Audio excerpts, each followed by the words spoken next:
Welcome to the channel. I'm Co, and this is Coco Talks, where we be in everybody's business.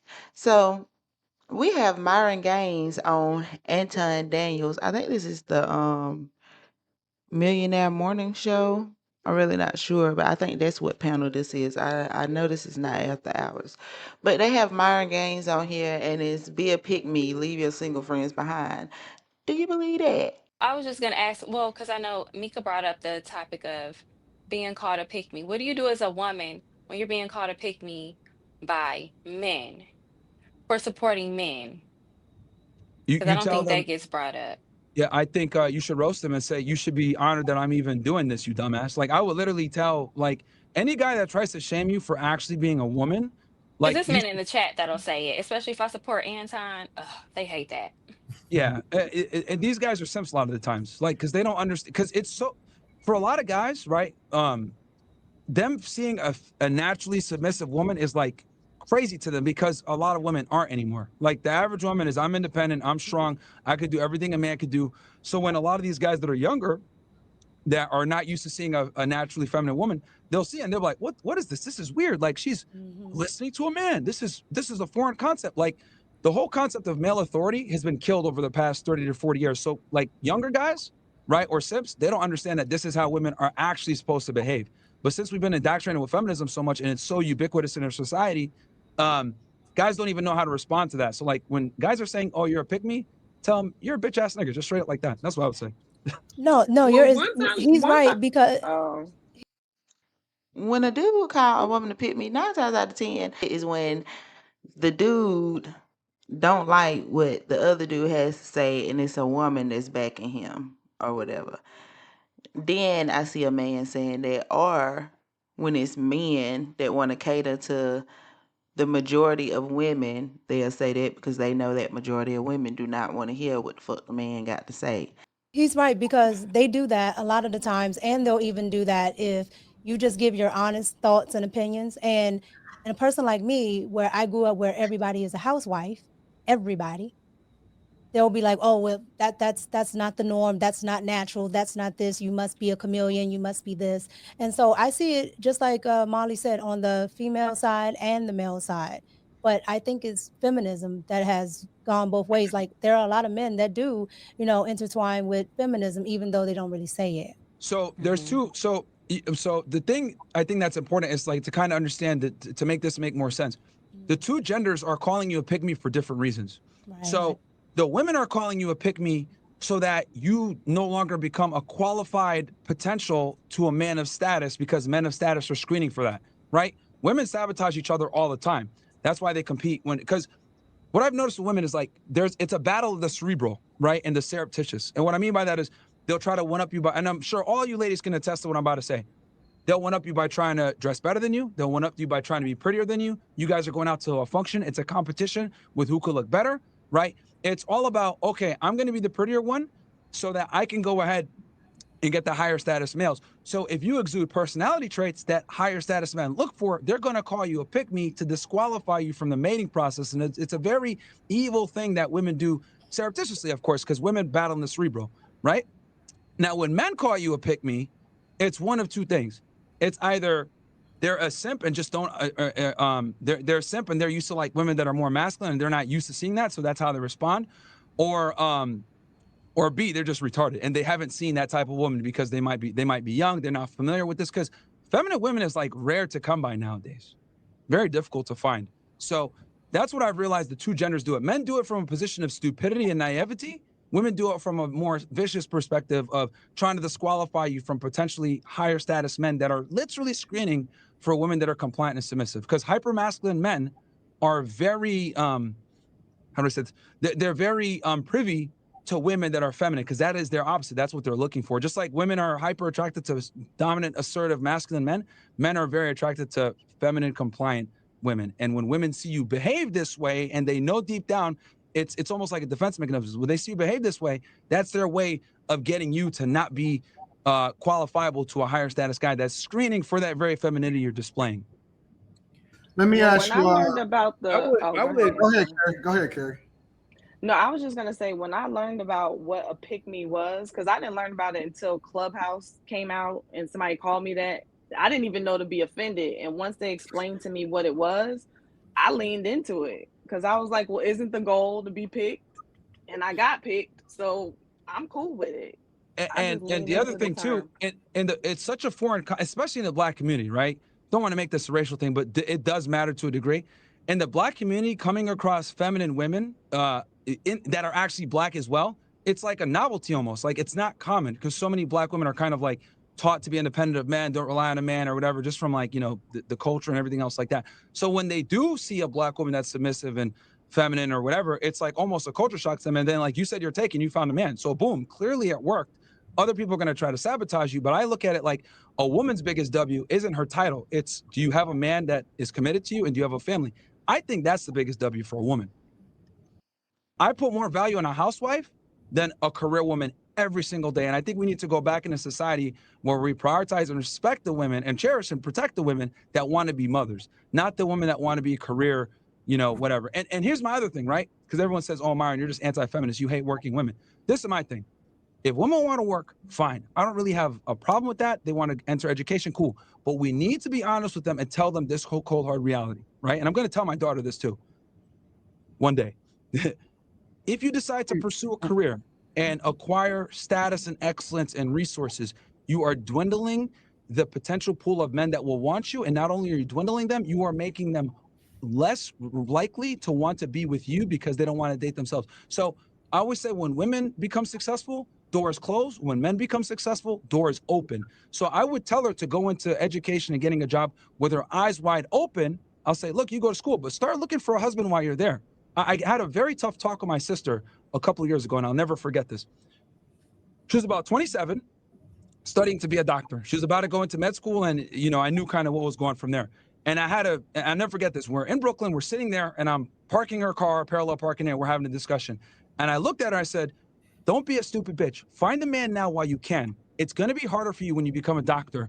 Find a guy now. You're in school, maybe in med school. Find a guy now. As you get older, you won't be able to do this. And she got mad at me and she looked at me like, oh, you're such a misogynist, you're such a chauvinist. But she took my advice and she found a guy and she got married to a guy that's an anesthesiologist and she's doing her residency right now. But I warned her about this years before she got into her 30s to set herself up to understand maybe I need to start looking for a man.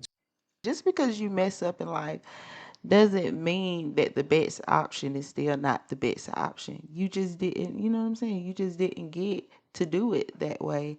But that doesn't change the fact that it's still the best option. And not just focus on the books. And she found one. I'm happy, but I had to tell her she was a stupid bitch for her to wake up and realize, damn, this is do or die if I don't figure this out. I had to break through that loop because people tell women all the time, when are you gonna have a family? Have some kids. I had to break through that loop and say, you're a dumb bitch. Find a guy now. You are not gonna be able to find one when you become a doctor. You're cooked once you become a doctor. Let me ask you one more question. First of all, let me give you your flowers because I appreciate you even coming here. Nah, Also, bro, thank you for showing love on my stream, bro. I didn't forget that, so I had to come in.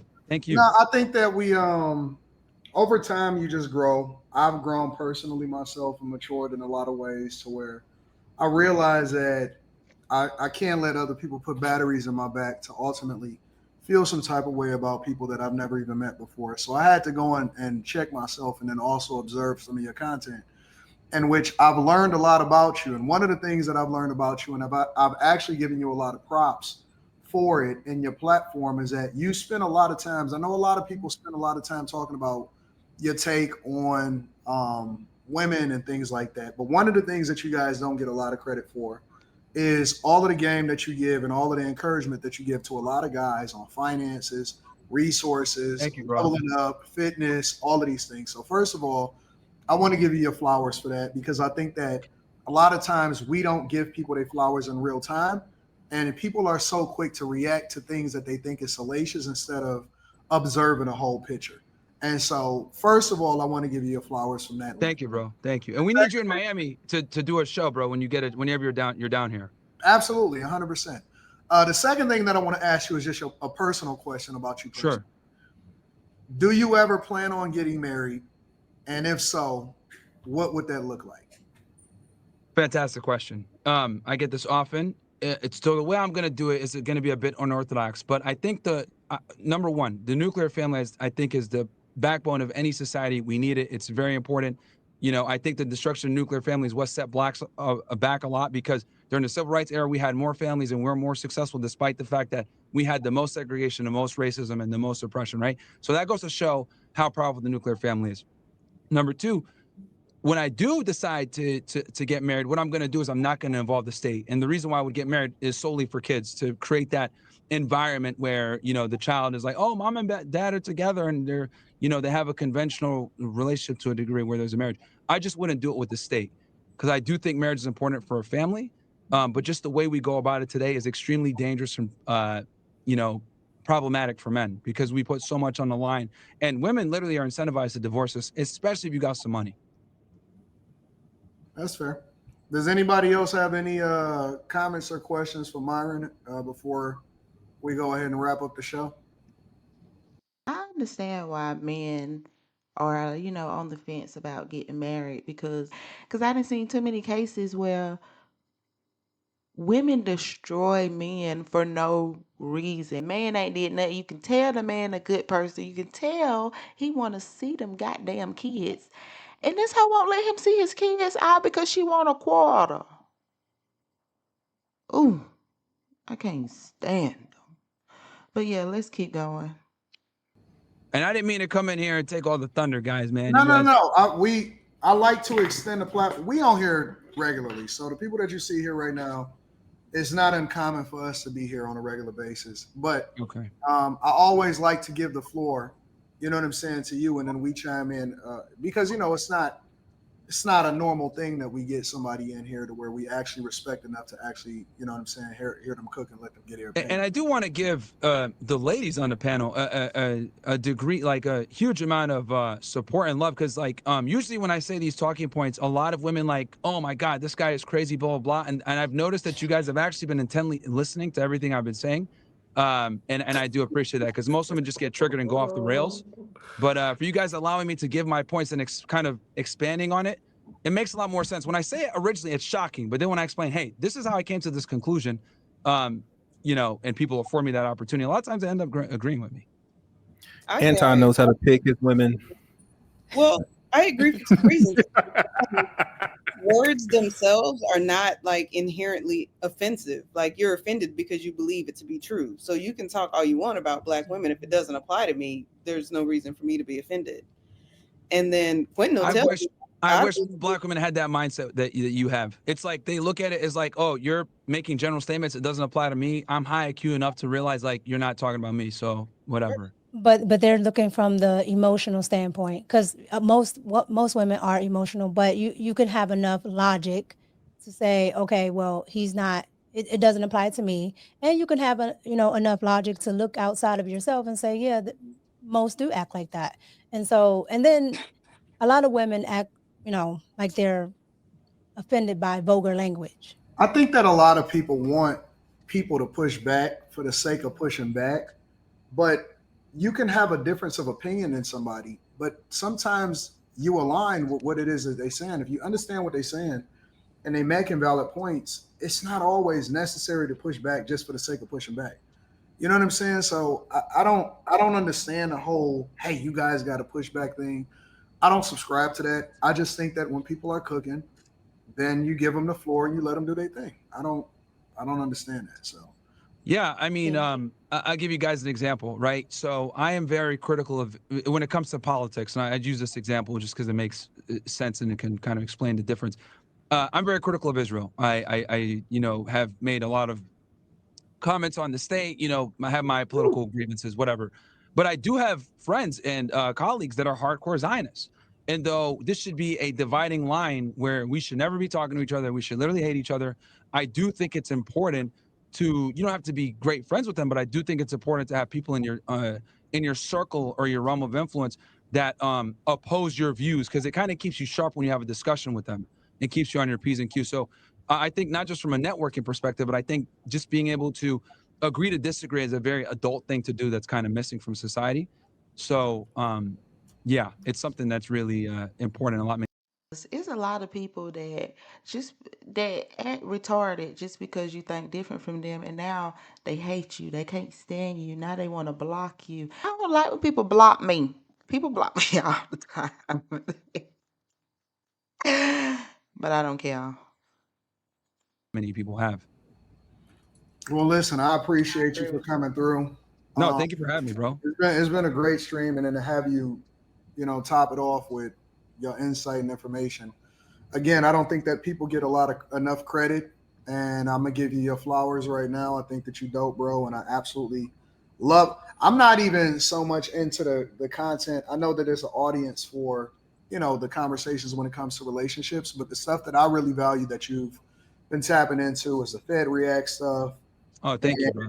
yeah, the Fed React stuff is really great, and the conversations that you have about leveling up and the different guests that you bring on that speak on money situations I and mean, stuff. I see you putting people on with money and stuff like that too, and I think it's really important, right? Because a lot of guys in this space will just shit on women all day, right? Oh, women this, women that, blah, blah, blah. But like, they're not going to do what's required. So like, for me, I looked at it like, okay, look, we got problems with dating. Yes. Feminism sucks. Yes. So what does that mean? You can't be an average guy anymore, as I was describing before. You got to be above average. You need to be in a position where you're a provider. My advice I always tell guys is, yo, make enough money to the point where if you have a woman, she can tell her boss at any time to fuck off. I don't even think she should work. But I do think, like, as a man, it's your duty to either A, your woman doesn't have to work, or B, if she does decide to work, at any point she could say, F you to the boss and I don't need you. And I think that level of security is what every man kind of needs to strive to have for their girl. I'm against women entering the workforce, I think, especially when they have kids. But if y'all both don't have kids, she wants to work, make some money on the side, she wants to not be, have a hobby, whatever, that's cool. But I think she should still have the wiggle room to tell her boss to F off whenever she wants. I think that's your duty as a man. Facts. I agree. I agree. And 100. that's why I got to teach them how to make money. So I definitely see you doing that as well for the guys and not just making a red pill echo chamber. Rather, let me help y'all make money so you guys can be in a better position. And that's how we landed this conversation in the first place with Paul Pierce. All he's saying is now dude's got choice. I agree. I agree 100%. Well, I guess that's it. So, Myron, I appreciate you for coming through. Thank you, my friend. I don't want to hold you here just so I can Nah, read no super worries, bro. chats. I'll hit you on Twitter and we'll set some up. I pretty much agree with Myron. I like Fresh and Fit. I guess because I can actually see things from a logical standpoint instead of just an emotional standpoint. And that could come because, I did grow up in a two-parent household. I lost my dad when I was 18, and I also have three brothers that lived in the house with me, and I'm the only girl. So I understand where they're coming from. But anyway, if you have not subscribed to the channel, make sure you subscribe to the channel. Please like and share and comment your opinions down below, your thoughts down below. Do you think I'm off? Maybe I am off. Sometimes I can't always be right. I can't always be right. But I be thinking I am. That's all for the channel. Peace.